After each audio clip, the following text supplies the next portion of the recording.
Olá, amigos, irmãos, irmãs, graça e paz a todos vocês. Eu sou o José Luiz Bianchi. Mais uma vez estou aqui com mais esse vídeo. Quero agradecer imensamente a vocês por terem assistido os outros e por estar colaborando assistindo esse também. Quero que vocês dêem um like se gostar, se não gostar, eu quero que dê também e, se possível, possa comentar por que não gostou. Tudo isso me ajuda. E se puder se inscrever no canal, melhor ainda.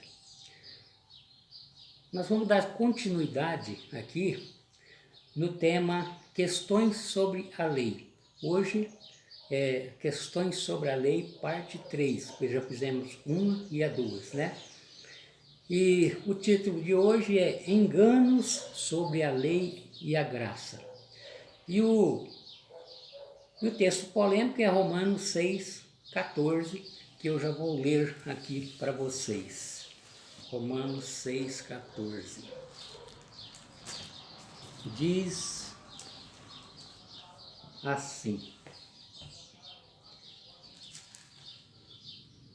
porque o pecado não terá domínio sobre vós, pois não estáis debaixo da lei, mas debaixo da graça. Bom, o que é polêmico nesse texto? Olha, esse texto, ele é um texto, um dos textos também mal compreendido pela maioria dos cristãos. É muito comum você ver nos debates, nas palestras, nos sermões, principalmente quando o assunto é sobre a lei ou sobre o dia de guarda, a gente vê as pessoas lendo esse texto e dizendo: aí, ó, tá vendo aí? Não precisamos mais guardar o sábado porque não estamos mais debaixo da lei, mas debaixo da graça.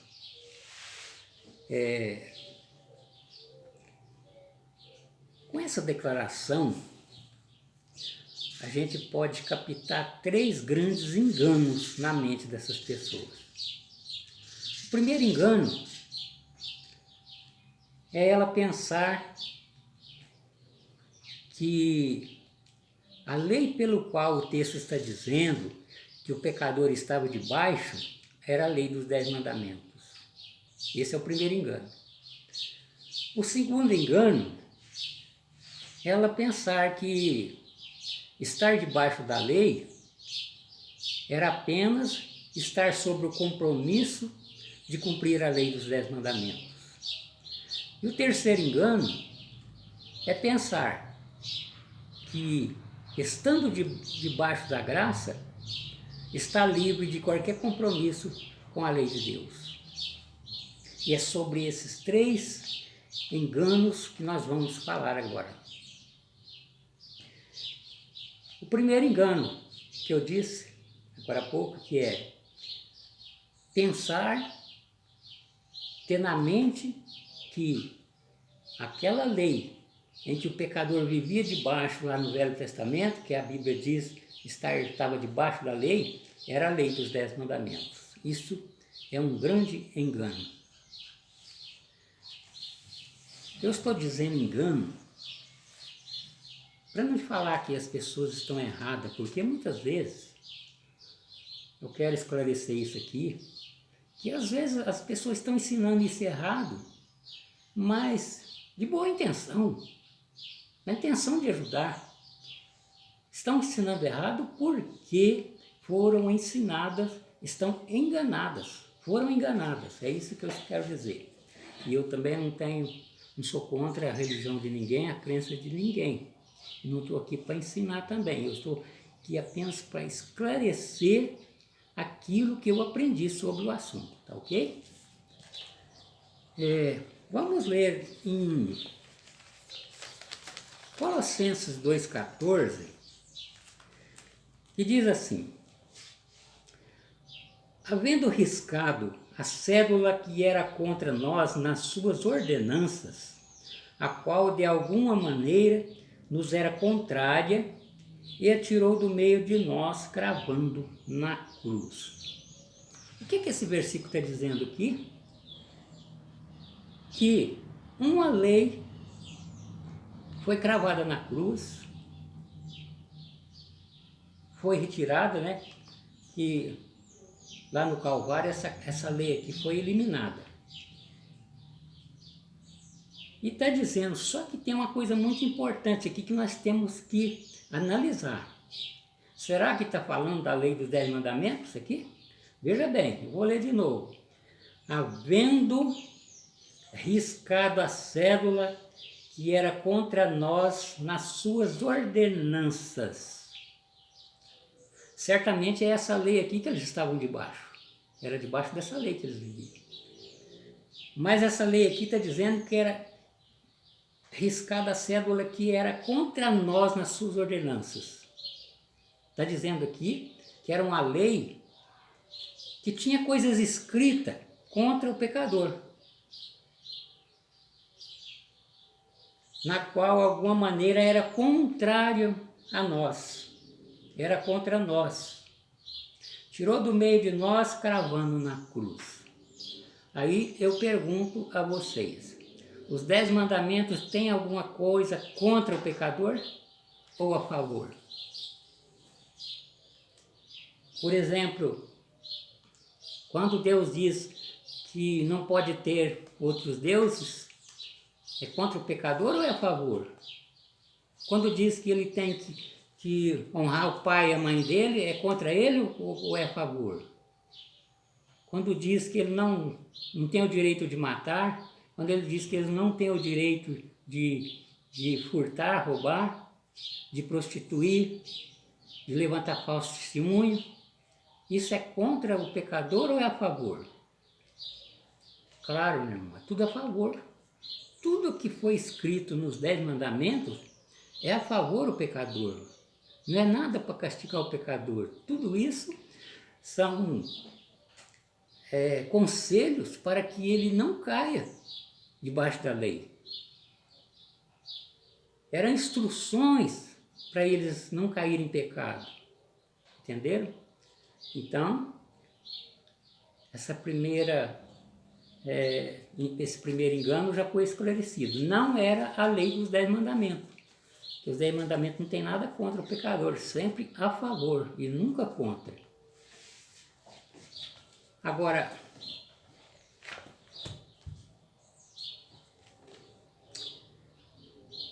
então, a lei que foi abolida era uma lei que tinha coisas escritas contra o pecador.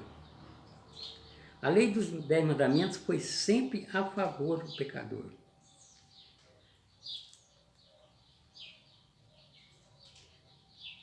Quando o pecador pecava, nós sabemos disso, ele cometia, por exemplo, uma injustiça. Os 10 mandamentos são normas de justiça. No momento que o pecador cometia um pecado, ele cometia uma injustiça. Ao cometer uma injustiça, os 10 mandamentos não podiam fazer nada com ele. Os 10 mandamentos, por exemplo, diz lá não matar, mas se ele matasse, não adiantava ir lá nos 10 mandamentos. Os 10 mandamentos não ia falar o que ia acontecer com ele, não ia dizer, não, você está condenado à morte. Isso não estava escrito nos 10 mandamentos. Os 10 mandamentos apenas falavam, não faça isso, não faça isso.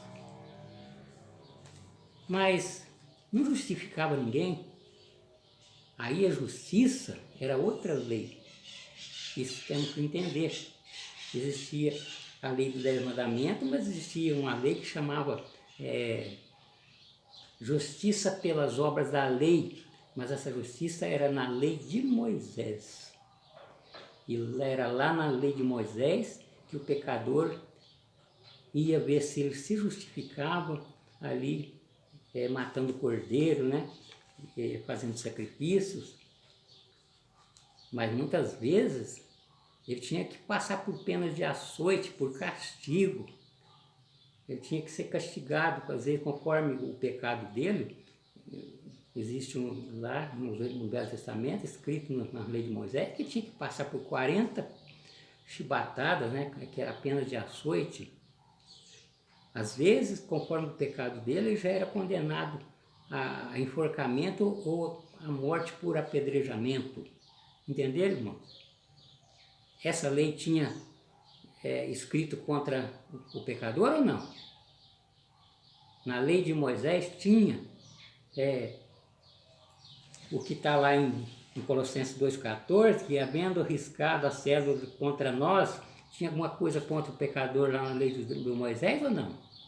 Claro que tinha. Lá tinha muita coisa contra. Lá tinha castigo, lá tinha pena de morte. Era lá que estavam os escritos contra o pecador. E os 10 mandamentos é só coisa boa. Os 10 mandamentos, Deus não deu coisa ruim nos 10 mandamentos. Veja o que está escrito no livro de Neemias. Neemias 10, 9. Deixa eu ler aqui para vocês.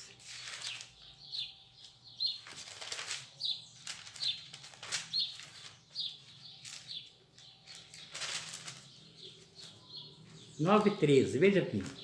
Sobre o monte Sinai desceste dos céus, falaste com eles. Deus desceu do céu e falou com eles, lá no monte Sinai. E deste-lhe juízo reto, leis verdadeiras, estatutos e mandamentos bons. Deus não deu lei para castigar ninguém. Os 10 mandamentos está escrito aqui, ó, mandamentos bons. Existe algum mandamento dos 10 mandamentos que é ruim? Existe algum ruim? Não, tenho certeza que você que está assistindo, que é contra a guarda do sábado, ele está falando, tem um. É o sábado é ruim. Esse negócio de ter que descansar no sábado, ficar com a família, ter que parar de trabalhar, isso é muito ruim, é um castigo enorme, é um castigo tremendo ficar parado em casa, né? Deve ser isso. Então, não tem nada ruim, principalmente o sábado, que foi feito por causa do homem. Deus fez o sábado, foi para que o homem desfrutasse do descanso. Se ele fez por causa do homem, que coisa boa, não era ruim. Então, nada dos 10 mandamentos é coisa ruim. Então não havia, assim, como ter que acabar com uma lei boa, uma lei que só ajudava o pecador. Bom, então essa parte do primeiro engano nós já esclarecemos. Vamos ver agora o segundo engano, que fala sobre... que fala... Por exemplo, o segundo engano que eu disse é pensar que estar debaixo da lei é apenas estar sob o compromisso de cumprir a lei dos 10 mandamentos. E é isso que as pessoas pensam. Quando ela diz, não vou guardar sábado, nós não estamos mais debaixo da lei, acha que guardar sábado é estar debaixo da lei. Se ela acha que guardar sábado é estar debaixo da lei, é sinal que honrar pai e mãe também ela acha que é estar debaixo da lei. Também é do mesmo, dos 10 mandamentos. Ela vai achar que ficar sem matar os outros é estar debaixo da lei. Não poder roubar é estar debaixo da lei. Não poder levantar falso testemunho de vez em quando também é estar debaixo da lei. Então é isso o pensamento. Por isso que eu disse que isso é um grande engano. Estar debaixo da lei, quem dera fosse isso, meu irmão. Quem dera que fosse apenas ter uma lei para guardar, ficar debaixo da lei. Mas estar debaixo da lei é uma coisa gravíssima.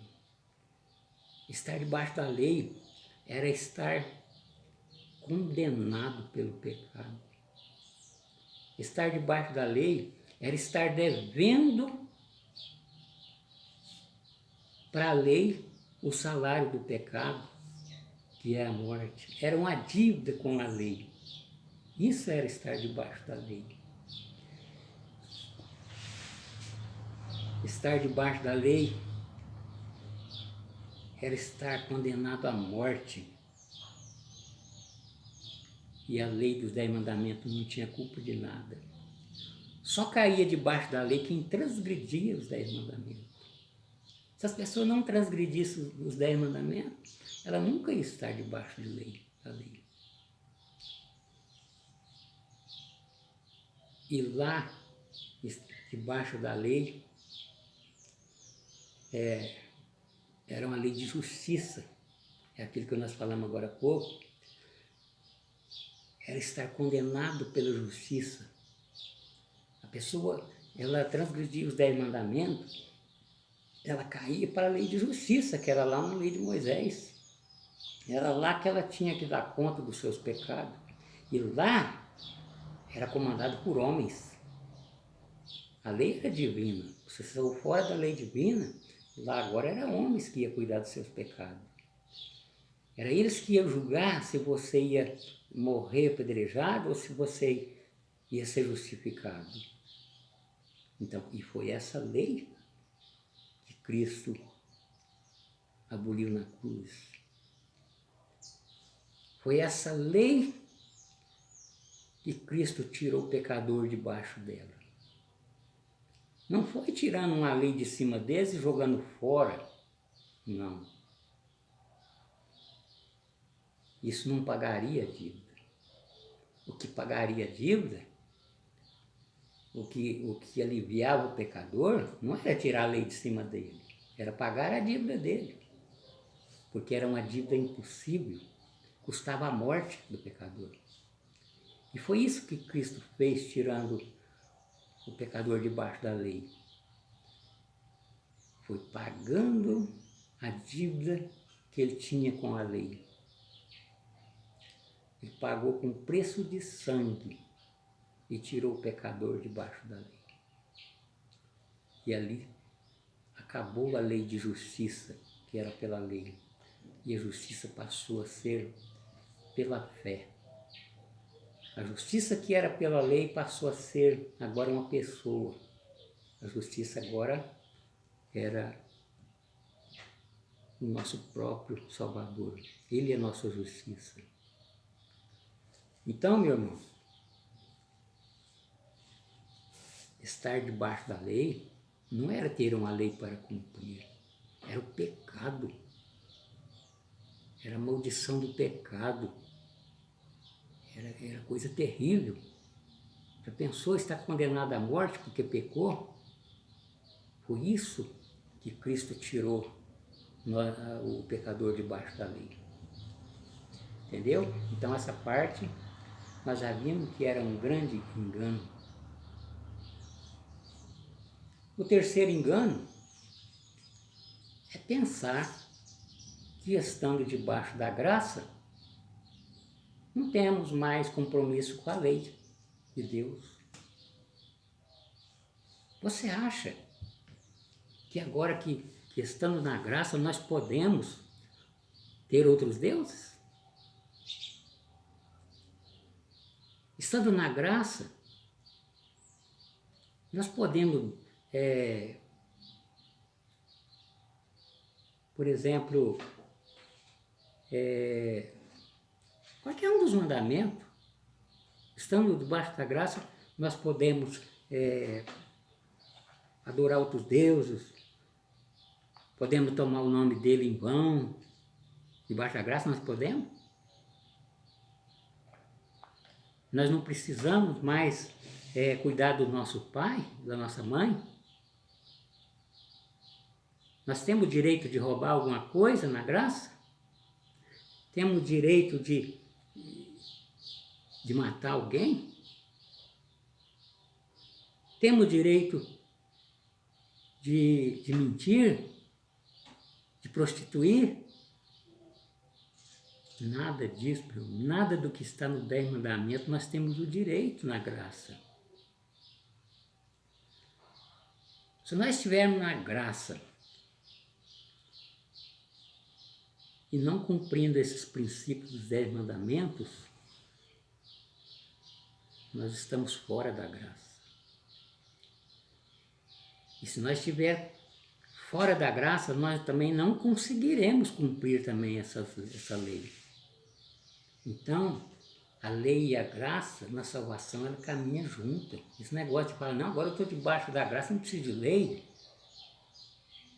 Então fica na graça e sai fazendo tudo isso que os 10 mandamentos pedem para não fazer, para ver se você está dentro da graça. Claro que não, meu irmão. A graça e a lei caminham juntas. Sem a graça, não existe lei, ninguém consegue guardar a lei. E guardar a lei também, sem estar na graça, também não é possível. Entendeu?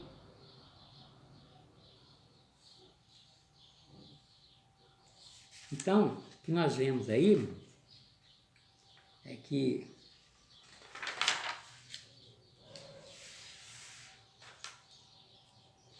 hoje nós somos justificados pela fé. Só que tem um detalhe. Paulo diz lá em Romanos 3,31 que a fé não anula a lei. E agora eu vou mostrar para vocês, para quem está na graça, se ele precisa guardar os 10 mandamentos ou não. Deixa eu ver lá em Tiago. Demorar para achar aqui um pouquinho, mas eu acho.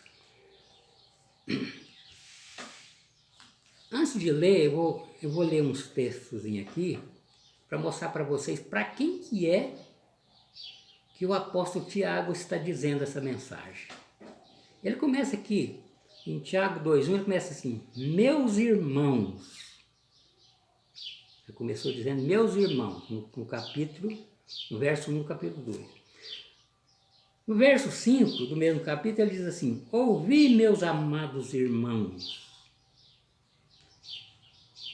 No 15, ele diz assim, e se o irmão ou a irmã, por que eu estou dizendo isso?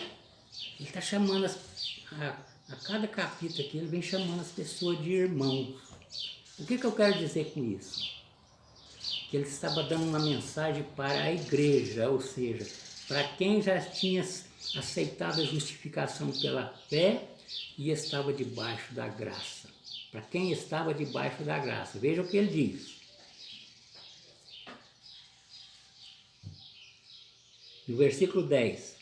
Porque qualquer que guardar toda a lei e tropeçar em um só ponto, tornou-se culpado de todos. Está falando de lei aqui ou não está? Se acabou a lei por dar na cruz, então ele não podia estar falando. E ele era irmão de Jesus.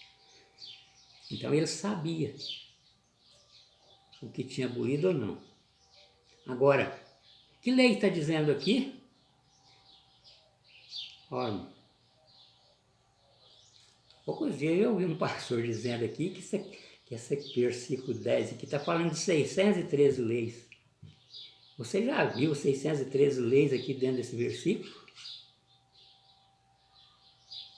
Eu não estou vendo, não vejo. O capítulo 2 inteirinho não vejo 613 leis aqui. Ele está falando aqui, olha no versículo 11. Porque aquele que disse não cometer adultério, também disse não matarás. Se tu, pois, não cometer adultério, mas matares, está feita a transgressão da lei. Onde é que está escrito isso? Não matar, não adulterar, se não é nos 10 mandamentos? Você não está falando dos 10 mandamentos aqui? Sim, senhor, ele está falando dos 10 mandamentos. Se você transgredir um dos 10, você é culpado da lei dos 10 mandamentos. É isso que ele está dizendo. Então, meu irmão, e ele está dizendo aqui que qualquer um dos mandamentos que você transgrediu a lei. Agora, se a lei tivesse sido abolida lá na cruz, ele estaria falando isso aqui? Isso aqui foi escrito 18 anos após a morte de Cristo na cruz. E ele está dizendo aqui que qualquer que transgredir um dos 10 mandamentos será culpado de todo. Ele está falando aqui da guarda dos 10 mandamentos, sim. Pode estudar todo o versículo e ver que é isso mesmo. E eu vou dar uma explicação melhor sobre isso aqui no próximo vídeo, nos próximos aí. Porque muita gente ainda contradiz, diz que não está falando dos 10 mandamentos, está falando de 603 leis. Eu acho gozado que eles mesmos pregam que todas as leis foram abolidas. E depois quer achar 603 num versículo aqui. 613 leis em apenas um versículo. Se aboliu, não existe. Véio. Bom, então deu para entender, mano? Deu para entender que a lei em que o pecador estava debaixo da graça não era a lei dos 10 mandamentos. Deu para entender que estar debaixo da lei não é ter uma lei para cumprir, e sim é estar condenado pelo pecado. Era isso que era estar debaixo da lei. E deu também para entender, eu acho, que debaixo da graça você tem sim um compromisso com a lei de Deus, sim. É claro, meu irmão, e quem está na graça não precisa ficar preocupado com lei de 10 mandamentos, porque quem está na graça é claro que não vai matar, não vai roubar, não vai adulterar, né? Eu sei disso. Mas por que que o sábado é descartado? Será que só o sábado, eu estava debaixo só do sábado, não era da outra lei? Será que era só o sábado que era maldito dentro da lei? Coisa que nós vamos estudar depois. Então, nós vamos ver nos outros vídeos para frente aí, que tudo isso tem muita coisa para se analisar antes de falar de lei sem estudar o contexto, né? O que realmente é verdade. Que Deus possa abençoar cada um de vocês, e eu quero pedir a vocês que, se não gostou, faça um comentário. Onde é que eu está errado? Porque eu não estou dizendo que eu estou certo também, não, só certo, não. Eu não sou melhor do que ninguém, não sou melhor que vocês. O que eu estou expondo para vocês aqui é o que eu aprendi há 35 anos atrás. Eu não sou professor, não sei nada de teologia, não sei nada de hebraico, não sei nada. Eu apenas gosto de ler a palavra do nosso Criador e gosto de expor aquilo que eu aprendi. Mas não quer dizer que eu sou melhor do que ninguém, que sei mais do que ninguém, não. Antes de terminar, eu vou fazer uma pequena oração de agradecimento. Senhor, nosso Pai, Criador do céu e da terra, quero te agradecer imensamente por esses momentos, que o Senhor possa abençoar a cada pessoa que assistiu esse vídeo, abençoando-as para que elas, seu Santo Espírito possa estar sempre dando orientação, sabedoria a cada um deles, e também para mim, é claro, e que nos próximos vídeos nós possamos estar novamente juntos. É o que eu te peço em nome do nosso Salvador. Amém. Até lá, até o próximo vídeo, e que a paz do nosso Salvador esteja com todos vocês. Até lá.